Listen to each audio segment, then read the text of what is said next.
Make a date with Reverend Dr. Ebenezer Markwei at 6 a.m. from Monday to Saturday on Graphic Online via Facebook and YouTube as he expounds on matters of faith. Graphic Online, truth and accuracy every day.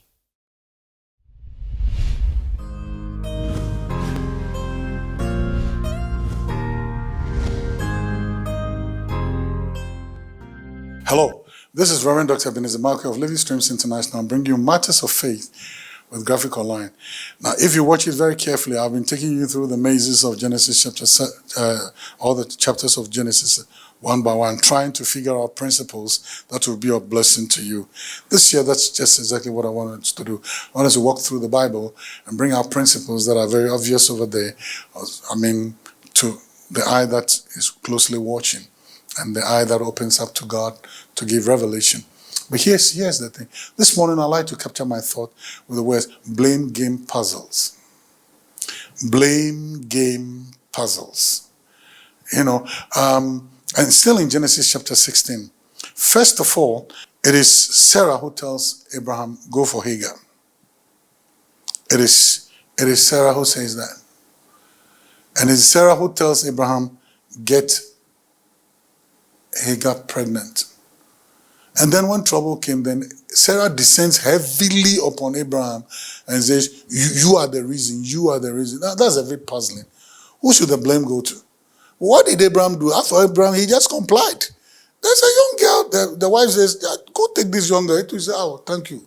I think God is talking through you. What's the problem? What's the problem? Now, who caused him? And here now, the Bible says then Sarah begins to heap blame and makes Abraham's life miserable. You did it, you did it. That's puzzling. Sometimes we refuse to accept blame for what we did. And we like to pass the blame for the choices we made and the consequences we are reaping. The choice to get Hagar to Abraham was Sarah. And therefore, the consequences, she should take responsibility for the consequences. Most of the time, we run away from the consequences, and we like to pass the consequences to other people. Blame other people for the consequences. It's happening. It happens everywhere. Politicians, everybody. Nobody wants to accept blame. We like to blame everything and blame even the wind. And say it is because of the wind. Oh.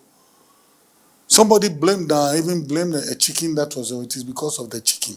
That chicken was carrying some disease. So it is when the chicken passed by, then it infected. Oh.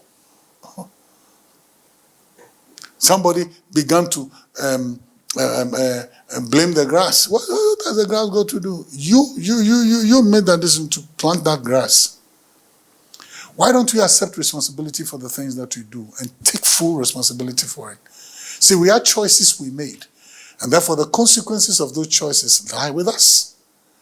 And therefore, instead of passing the buck upon other people, take responsibility. Blame game has been since Adam and Eve. If you remember, Adam, what have you done? Is the woman you gave me. Eve, what have you done? Is a snake. Snake, what have you done? Blame game puzzles. And that's what Sarah was doing. Passing the blame on somebody who has not done anything. Passing the blame onto Abraham. And Abraham just complied with her choices. Anyway, try and solve your blame game puzzle. And locate the center of the puzzle is you. The choices are always yours. See you later.